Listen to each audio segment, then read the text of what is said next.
ببین مثلا کاری که میشه انجام داد برای اینکه یه ذره این موضوع کنترل بشه، حالا مثلا کاری که من خودم انجام دادم و یه سری مثال هاشو میگم طرف میاد میگه چه تضمینی هست که من این دوره رو اگر بگیرم برام نتیجه داشته باشه و بتونم خوب کار بکنم. من اگر بیام قبلا این کار رو میکردم و یه سری از این دردسرایی که الان دارن بعضی از این مشتریا، همون مثلا شاید تا الان 5 نفر 10 نفر 20 نفر هم نبودن، تو این مثلا شاید 17 18 20 هزار تایی که تا الان بودن بچهای من، طرف میاد میگه که آره من یه همچین داستانی برام به وجود اومده، از کجا معلوم من به درآمد برسم؟ من میام اتفاقا یه کاری میکنم که یه همچین آدمی که دنبال این تضمینه نیاد بخره. میگم که تو فرض کن میخوای بری باشگاه با یه مربی مثلا دوره برداری، برنامه ازش بگیری، میگی از کجا معلوم که من مثلا سیکس پک در بیارم، یا اگه سیکس پک در آوردم بعد پول بهت میدم؟ این چه حرفیه میزنی؟ و مثلا بعد آدمی میگه اصلا این قراره سر من کلاه بذاره، بذار ازش نخرم. یا مثلا طرف میاد میگه میشه اگر شما میگید انقدر بازار تدوین و ویدیو سازی پول سازه و پول خوبی میشه ازش در آورد، میشه من دوره رو بخرم کار بکنم، اگه پول در آوردم بعدم پول دوره شما رو بدم؟ من میگم مگه مثلا تو میری لباس فروشی و میگی که میشه من این لباس رو از شما بگیرم برم مهمونی، اگر چشم جاریم و خارشوهرمو تونستم در بیارم و همه توجه ها رو من بود بعدم بیام پولشو بدم؟ یا مثلا من این پاستا رو از شما میخرم، اگر به اندازه کافی پروتئین و فیبر اومد توی عضله‌هام و تو مسابقه اول شدم پولشو بدم؟ اینجوری فکر کردنه رو بذارید کنار. بعد از اون موقعی که این کارا رو کردم خیلی، یعنی خیلی که میگم مثبت 99.9% این جنس اتفاقات کم شد. چرا؟ چون آدمه که دنبال اینه که بیاد یه زرنگ بازی در بیاره میگه این که همه راه‌ها رو بسته. من می‌خواستم بگم نه از کجا معلوم من به درآمد برسم؟ من میگم اصلا تضمینی وجود نداره. تضمین میتونم بکنم روی محصول خودم، آموزشم، پشتیبانیم، کارهایی که کردم، خدماتی که میدم، مثلا فایل تمرینی میدم، پشتیبانی، رفع اشکال، فلان، حالا هر کاری که میکنیم، حالا الان صحبتی دربارش نکنم.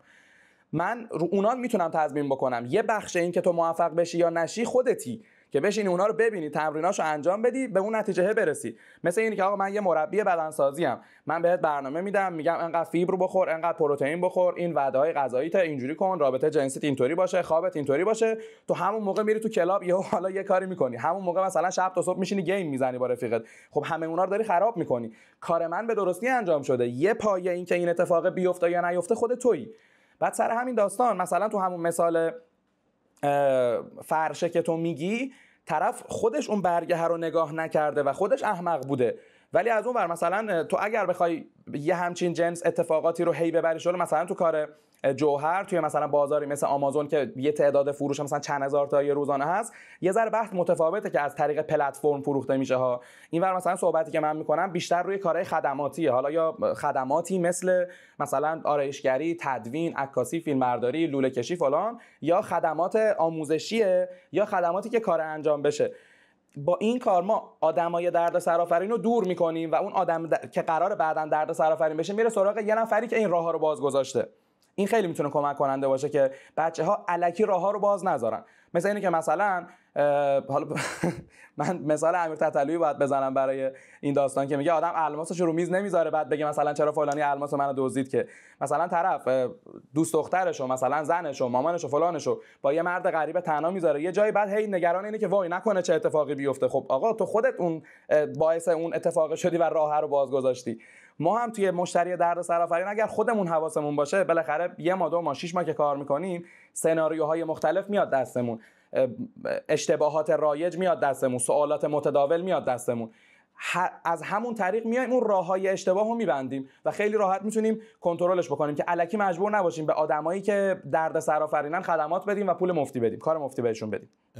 من یه مثال میزنم، چون من که اومدم اینجا یه جمله دارن که customer is always right، این مشتری همیشه درسته و خیلی همه با این مشکل دارن، سری دعوا میکنن نه این درست نیست و احمقانه است و اینا. هر کی اینو نمیفهمه، یعنی هر کی اینو میگه اشتباهه، آردی بدون توی دنیای بیزنس خیلی باهوش نیستی. خب اینو اصلا بفهم. مطمئنی که نه سوال داره اشتباه میگه، مثلا معنی نداره یارو بیاد بگه نه. customer is always right. خب این حالا میخوام اینجوری بهت بگم که حسش کنی. الان دومین بزرگترین کمپانی دنیا آمازونه. یعنی آمازون یه کاری درست انجام داده، خب اینو دیگه هیچ بحثی توش نیست. روزی فکر میکنم $2 بیلیون فروش داره، یعنی روزی. اگه یه کمپانی در سال بتونه 2 بیلیون دلار فروش بشه، اون کمپانی یه کمپانی خیلی بزرگه. این حرومزادا روزانه این کارو میکنن، تعطیلی ندارن، روز سال نو ندارن، هر روز هر دقیقه داره بینگ بینگ بینگ بینگ. و بزرگترین کاری که آمازون کرده اینه که customer is always right. یعنی یک جوری این موضوع رو چسبیده که نمیتونی بفهمی. و این مثالی که من الان میخوام برات بزنم باعث میشه که تو بفهمی آمازون چرا آمازونه. یه جنسی بود به اسم اپسون، یه پرینتری بود به اسم اپسون 321. یعنی رفتی تو مغازه گفتی من اپسون 321 می‌خواستم، گفتم بفهمم این پرینتر مال شما. یه دونه دیگه بود، یه جوهر بود به اسم جوهر 321 که این جوهر به پرینتر 321 نمیخورد. یعنی اپسون این اشتباه کرد، حواسشون نبود یه پرینتر دارن اسم جوهر گذاشتن 321، بعد وقتی فهمیده بودن دیگه دیر شده بود، دیگه اومد بود بیرون. و خیلی منطقی بود که یه نفر که جوهر پرینتر 321 داره بیاد بزنه جوهر 321 جوهر 321 بیاد و جوهر 321 نخوره. دیگه تا یه حدی من میتونم از پشت مانیتور رو یه کاری بکنم دیگه. توی تایتل ما نوشتیم جوهر 321، بعد پرانتز بغلش باز شده به پرینتر 321 نمیخوره، پرانتز بسته. بعد توش که میری اولین خط نوشته که اپسون جوهر 321 به پرینتر 321 نمیخوره. اگر پرینتر 321 اینجا کلیک کن، جوهرش هم داریم، فقط برو اینو بخر. اسمش جوهر 64 بود فکر می‌کنم اشتباه نگم. برو جوهرشو بخر. یه مشتری از من میخره، میگه که بعد به من ایمیل میزنه که این جوهر کار نمیکنه. بهش میگم پرینتر چیه؟ میگه 321. من به یارو جواب میدم چی؟ سلام مشتری عزیز، معذرت میخوام اگر یه خورده این کار به مشکل خورده. هر جوری که باشه ما این مشکل برات حل میکنیم. خواستم اینو اول بدونی. اتفاقی که افتاده شما جوهر اشتباه رو خریدین. جوهر درست شما اسم 64. من برای شما یک ست کامل جوهر 64 دارم مجانی میفرستم. پول پستش هم خودم میدم.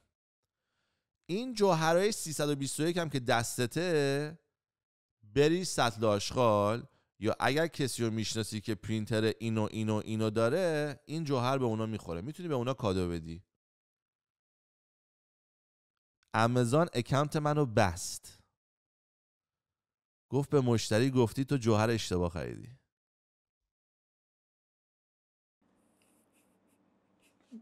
چرا؟ اکانتی که داشت $90,000 در ماه در می آورد.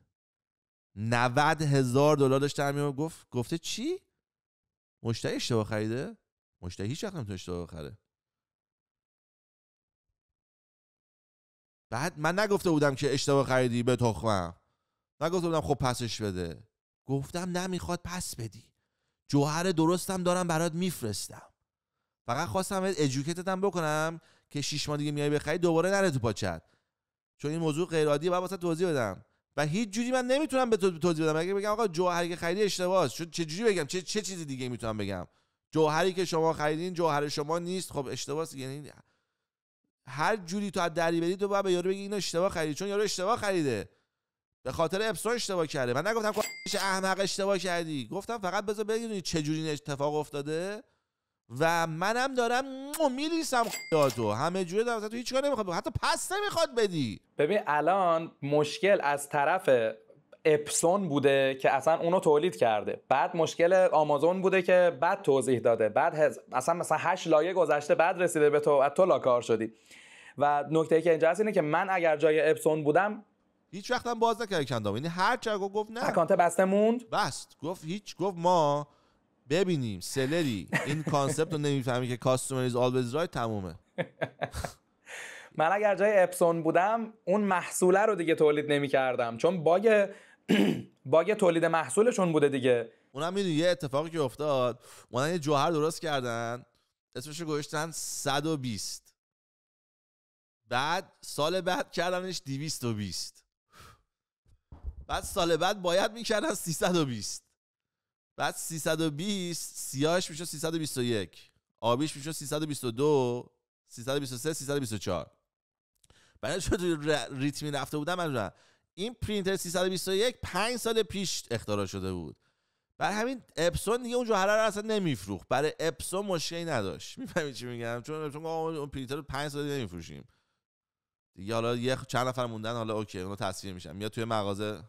تا حدود خیلی خیلی زیاد این موضوعه که آمازون داره میگه که customer is always right خیلی درسته، چون همیشه این اتفاقی که توی زندگی ما داره میفته، برکتی که وارد زندگیمون میشه، وسایلی که میخریم، خونه هایی که میخریم، ماشینایی که میخریم، جریان پولی که وارد زندگی ما میشه از طریق اون مشتری ها بوده. و خب طبیعتا اگر ما حواسمون به مشتری نباشه باعث میشه که اون پول دیگه جریانش قطع بشه. مشتری ولی نعمت ماست، ما هم باید همیشه حواسمون بهش باشه و هیچ وقت نذاریم که مثلا ناراحت بشه و مثلا یه موقعی اوخ بشه. اینو من خیلی باش موافقم. اینو کسی که داره بیزنس میزنه سعی کنه اینو بفهمه. یه موقعی یه چیزایی رو نباید درک کنی، باید فقط بفهمی. آقا یه قانونه، مثل میمونه که مثلا میگم خامنه‌ای بیاد تو مغازه عدس بخره بعد بگه دوست ندارم، تو ازش دوباره نمیپرسی که چرا دوست نداری، چرا دوست نداری. میگی اگه نپرسم امکان داره یارو منو مثلا اصلا از ایران بندازه بیرون. اوکی، پس ببین یه موقعی از منطق تو بازی نیست. این هم یکی از اوناست. تو فکر کن همه خریدارات خامنه‌ای ان. یعنی تو میگی من به این آدم نمیتونم نه بگم، چون بگم نه برام خیلی سختم میشه، من میخوام این آدمو خوشحال نگه دارم. اینو باید بفهمی. من اون روز من فکر میکردم من فهمیدم کاستومر is always right. یعنی ولی وقتی اکانتامو بستن چون گفتن تو به کاستومر گفتی رایت نیست، گفتم که وو، یعنی ببین اینا چه جوری تو لول رفتن که حتی وقتی واقعا اشتباه شده تو نمیتونی بگی اشتباه شده. من باید میگفتم که اوکی معذرت میخوام. و همیشه هم اینجور اتفاقات من فکر میکنم زیر 5% باشه. حالا توی یه اشل خیلی بزرگ، توی اشل کوچیک زیر 2%، 1%، حتی کمتر.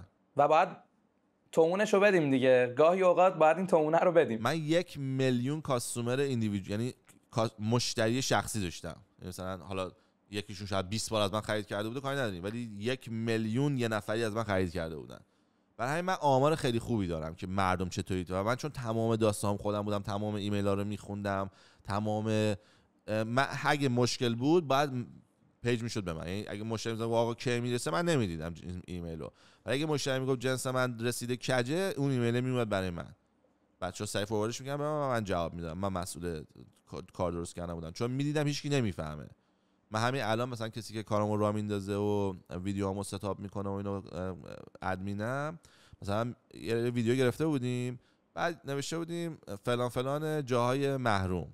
حالا من که نمیکنم این کارا رو، بچهای تیم میکنن، به هر دلیلی اینا فکر کردن بامزه است اینو انجام بدم. بعد این مسیج زد که یه گروه داریم که بچه‌ها توش حرف میزنن، بچه‌ها که مثلا کار میکنن اونجا با من حرف میزنن که من حرفشون رو بتونم بخونم بدم کی داره چی میگه. تو اونجا یکی زد که این میگه دوست نداره چیزشو، این عکسو. بعد یکی از بچه‌ها مسیج زده بود، ادیتور مسیج زده بود که ازش بپرس چی بذاریم که همونو بذاریم که اصلا حال کنه. اگه مثلا فکر میکنه بعد بذاریم خفن ترین پسر ایران، بگو اصلا همونو بذاریم هر چیز حال میکنه بذاریم که ما دیگه نسیم نگیریم. بعد یکی دیگه مسیج زده بود که نه بابا گوره باباش اومده با سوال اقتصادی ویدیو گرفته، میخواد تازه تامنم دوست داشته باشه، همینی که هست، مردم چه لوسن. ببین فرقو. بعد من رفتم اونی که اول گفته بود بگو چی دوست داره بذاریم که هر چی خودش دلش میخواد بذاره رو قلب کردم. اونی که چیز کرده بود یه دونه بیلاخ برعکس گذاشتم توش که این چه حرفی آخه میزنی، یعنی چی؟ و بعد برای که حالا درسته یارو معروف نیست، یارو درسته یه آدم معمولیه، منم همین گوام، من علی نیستم. یعنی چی اومده با سوال اقتصادی خریکیه؟ دیوونه ای؟ این یارو تکنیکلی مشتری منه، اومده تو این راضی نیستش، ما باید تا جایی که میتونیم کار انجام بدیم. من کسی غیر عادی بخواد، من که مثلا میگم آقا ویدیو رو میشه بری پایین، نه، چون ما ویدیومون شماره داره. ما قبل از ویدیو به تو میگم، من با هر کسی ویدیو میگیرم قبل ویدیو میگم آقا اگه تو ویدیو چیزی به من گفتی که حال نکردی، به هر دلیلی مامانت ناراحت میشه، میخوای بری ایران فلان، به من بگو قبل ویدیو، من اون تیکر رو در میارم از ویدیو، این مشکلی نداره. البته اول ویدیو در نمیاد، نه اول میذاریم یا حداقل الان بذار، حالا که گفت بذاریم. بده خودم تدوین میکنم، خودم همه کاراشو اوکی میکنم.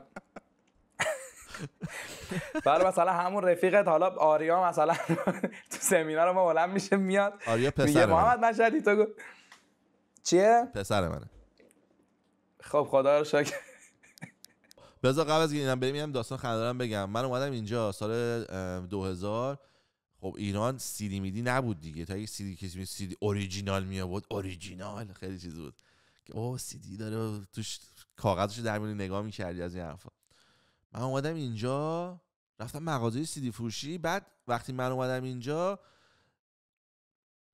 مثلا میخوای مغازه باز کنی باید مغازه دیوار داشته باشه و در پول پس دادن 30 روزم جز دیوار و در بود. یعنی هیچ مغازه‌ای نبود که تو نتونی تا 30 روز بری پس بدی. یعنی مثلا یکی میگفت پس نمیدم مثلا 50 تا تابلو باید میزد که مردم بفهمن این پس نمیده. یعنی چی اصلا مگه میشه؟ خلاصه من اینو فهمیده بودم رفتم تو مغازه چیز سیدی فروشی اسمش HMV خیلی بزرگ بودم اون موقع. رفتم تو مغازه و دیدم هیچی نزده و همه چی خوب. یه چیز سیدی خریدم دیدم زیر اونم نوشته که آره ما تو 30 روز پس میگیریم. برگشتم تو گفتم آقا من اگر سیدی بخرم ببرم خونه گوش بدم بیارم پس بدم شما پس میگیری؟ آره. گفتم وا.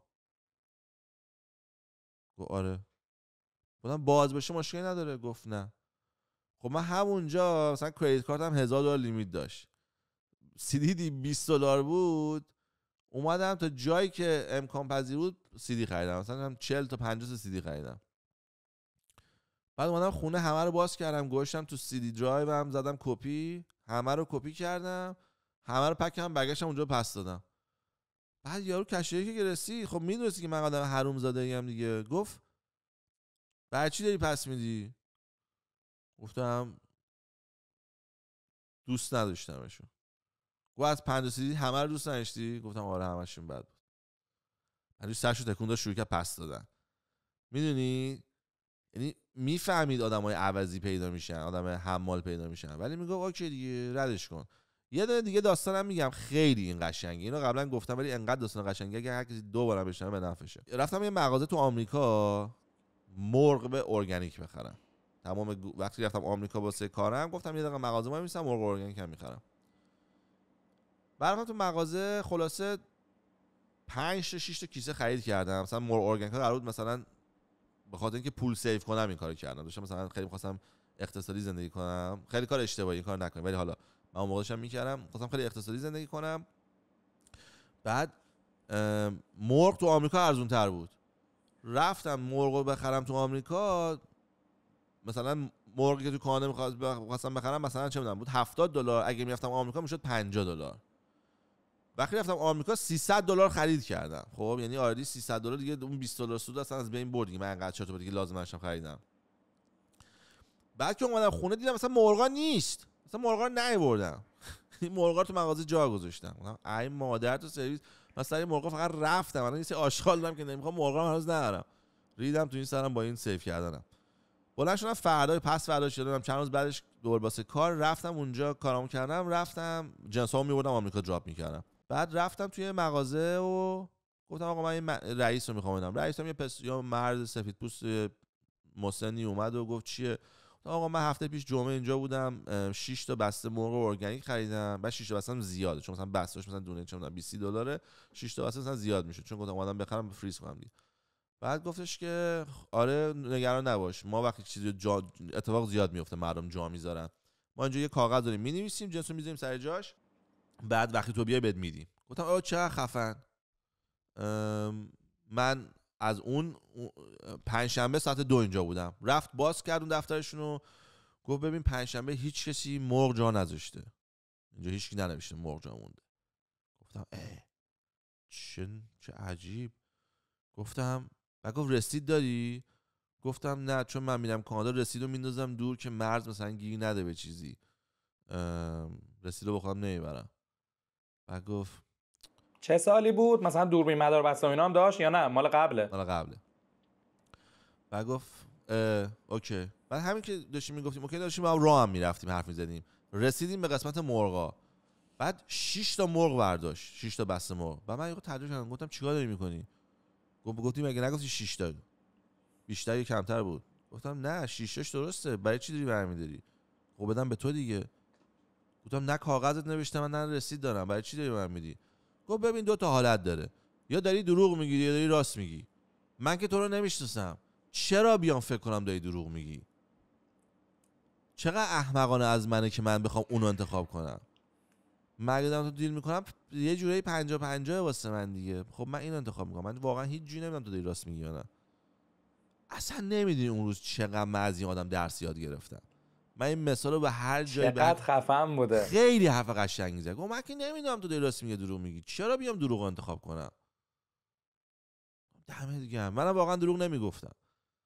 کمپانی هم سیف وی بود، دمشون گرم. ببین الانم داره شرایط هم بهشون میدی. مثلا من دقیقاً همینی که میگی الان اسمشو میگم، اون موقع مثلا فلانیه رو کابینت کاره رو اسمشو نمیارم.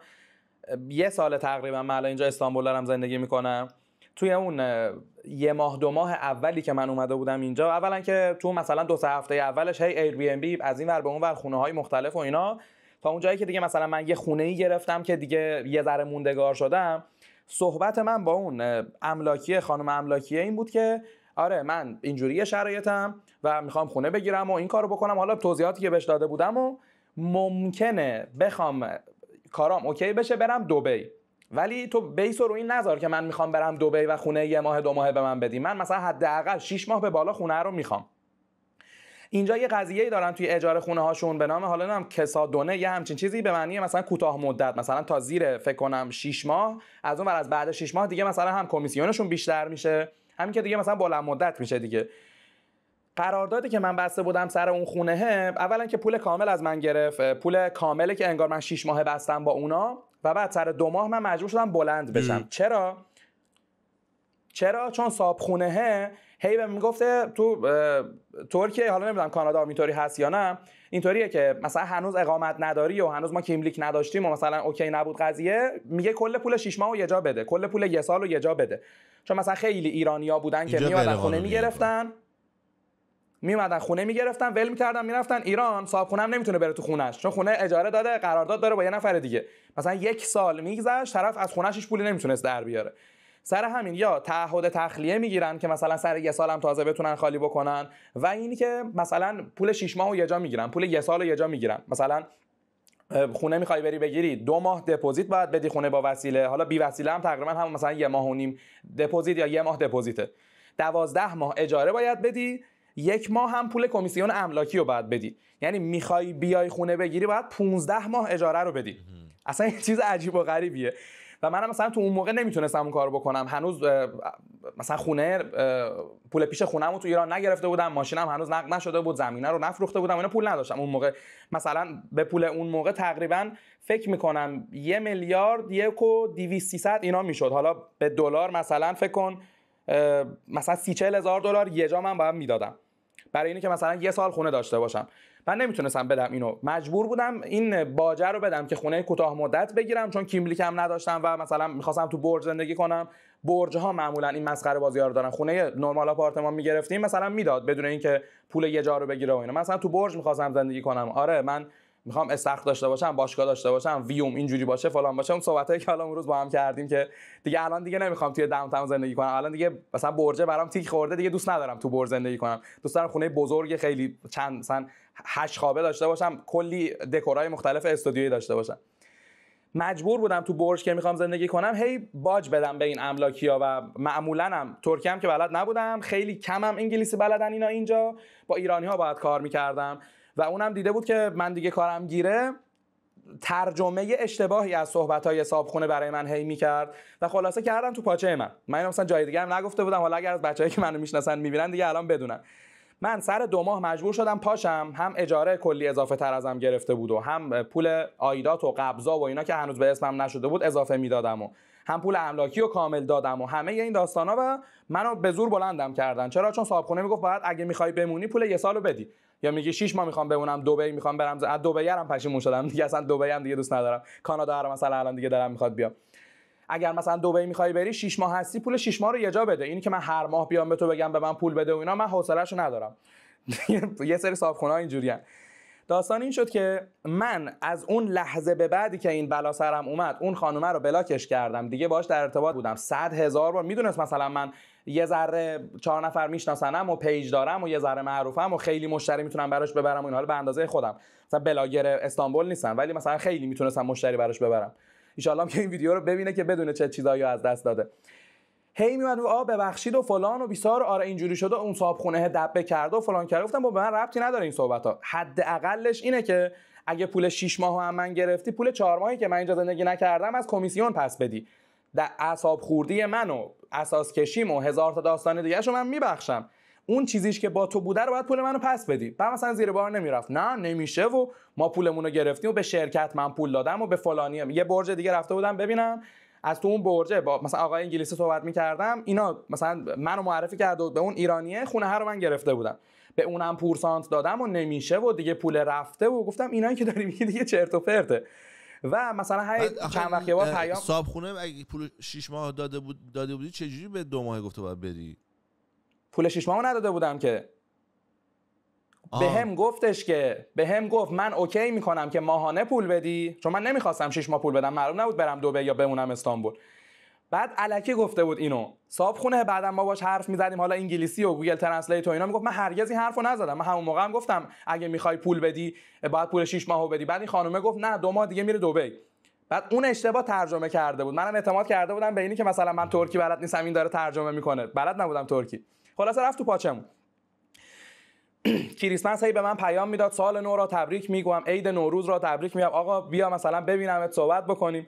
میگفت بیا پروژه تولید محتوا داریم، پروژه داریم، کار داریم فلان. گفتم بابا ولم کن، اصلا دیگه نمیخواد با پروژه و با هیچ چیز دیگه منو خرم بکنی. من یه بار دیگه رفت تو پاچم این داستان، دیگه ولم کن آقا، من دیگه تو رو حذفت میکنم.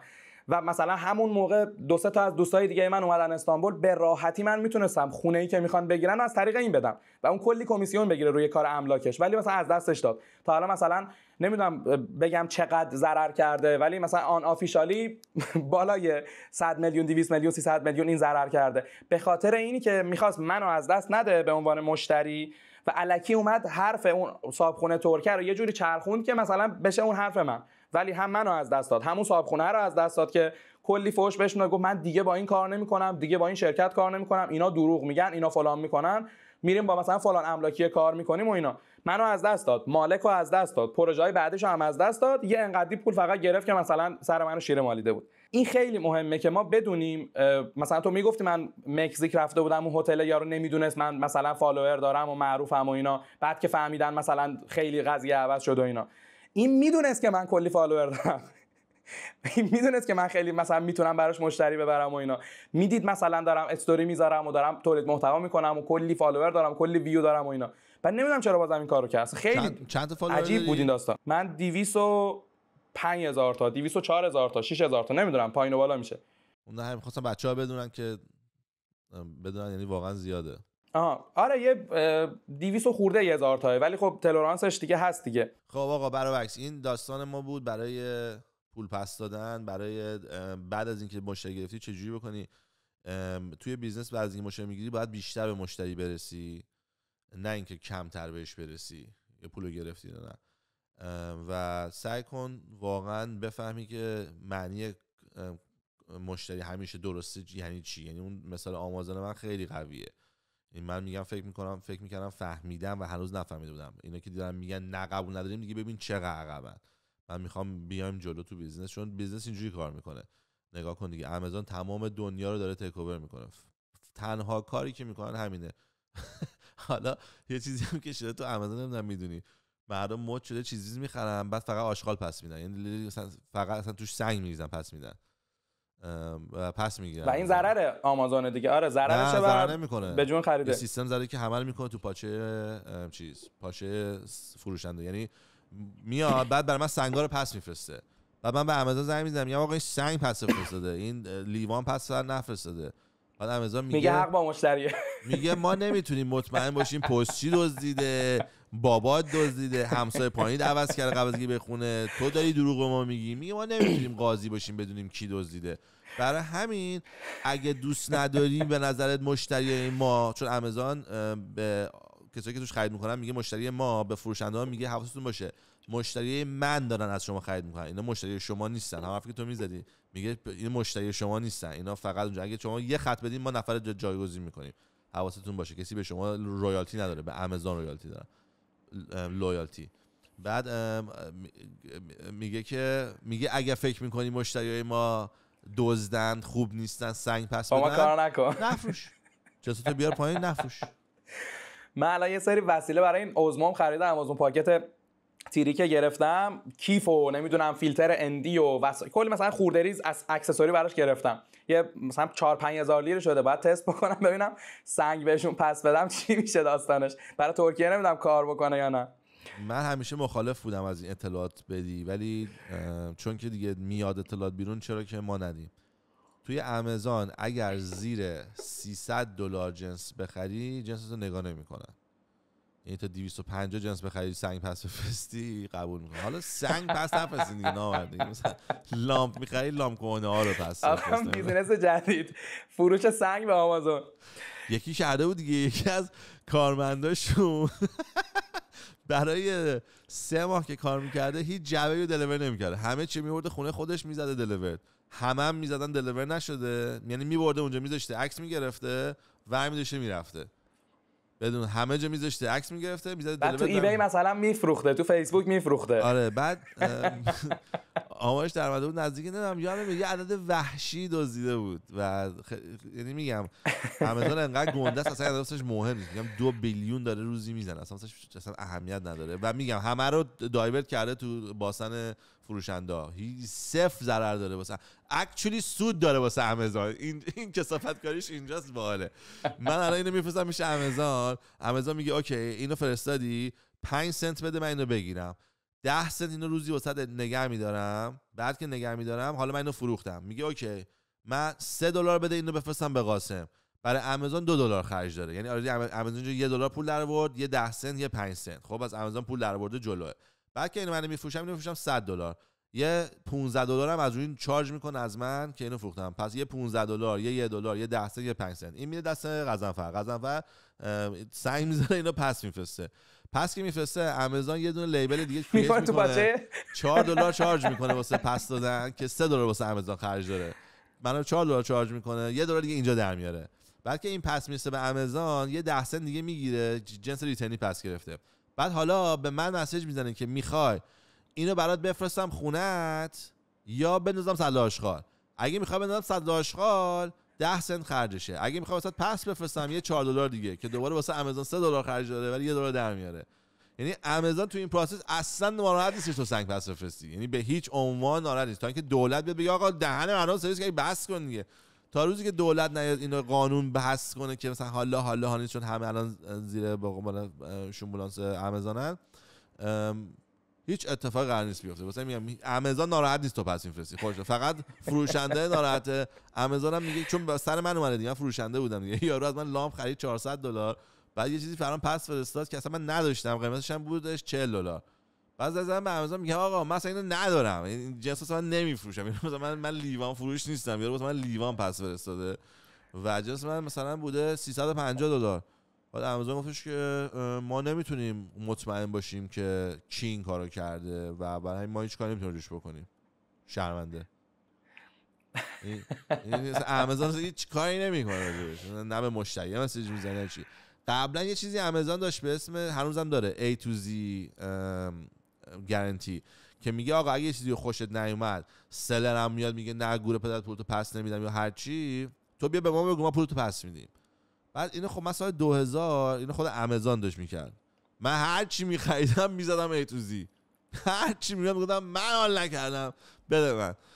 بعد داد سومیو که داد، چهارمین جنس رو خریدم زدم A to Z، برام یه مسیج اومد که تو خیلی داری A to Z باز میکنی و فکر میکنم که جنسایی که ما رو وبسایتمون میفروشیم تو رو قانع نمیکنه، برای همین از امروز دیگه ما به تو A to Z آفر نمیکنیم، بهت هم ریکامند میکنیم دیگه تو وبسایت ما خرید نکن. یعنی گفت آقا ما میدونیم تو دزدی، نمیگه تو داری دزدی میکنی، میگه ما بدیم که نمیتونیم تو رو راضی کنیم. ما دعاتیم نمیتونیم، برای همین اجازه نمیتونیم به تو آفر بکنیم و ریکامند میکنیم که شما اینجوری خرید نکن اگر چیزه. من گفتم اوکی دیگه A to Z انجام ندادم. بعد الان اینو چرخونده دیگه ایتوزی نیست، میره تو جز مشتری، میره تو فروشنده دیگه، اصلا ایتوزی نمیخواد. ایتوزی داره هنوزا ولی دیگه نمیرسی به ایتوزی، چون که از پشت داده به تو دیگه چیکار میکنه. مثلا ایتوزی چجوری اتفاق میفته الان؟ یارو جنس واسه من پس میفرستاد، جنس $400 و بعد غیب میشد. بعد زنگ زدم به آمازون میگفتم که آقا این یارو جنس رو پس فرستاد، جنس نیست، مثلا تو پست تو اومده تا مثلا فلانجا، بعد دیگه اونجا دیگه ترکینگ نداره، به پستم زنگ میزنیم میگه ما نمیدونیم چی شده، گم شده. بعد آمازون میگه اوکی بیا ما پولتو پس میدیم، پول مشتری رو پس میداد، پول منم پس میداد، یعنی میگه اوکی همه اونو من، یعنی هنوز هستش ولی میگم خیلی خفنه، خیلی خفنه. آقا من واقعا خوشحالم از این پادکست. من نمیدونم قرار راجع به چی حرف بزنیم ولی اینی که یه کسی بیزنس ببین یک کلمه هم درباره اون چیزی که من آماده کرده بودم صحبت نکردیم، حتی یک کلمه. یعنی من حتی تایتلم نگفتم.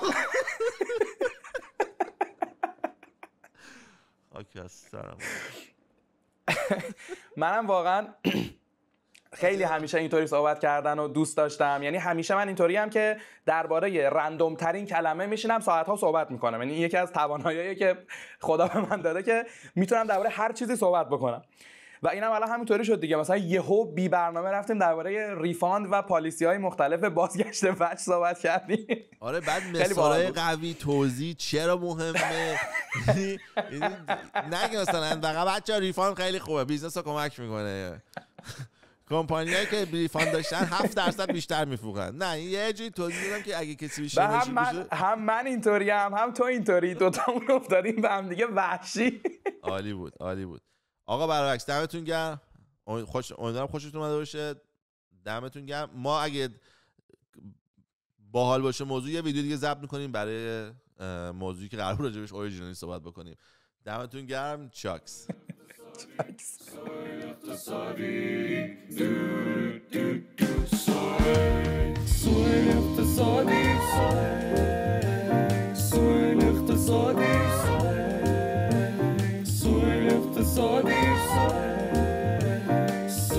اقتصادی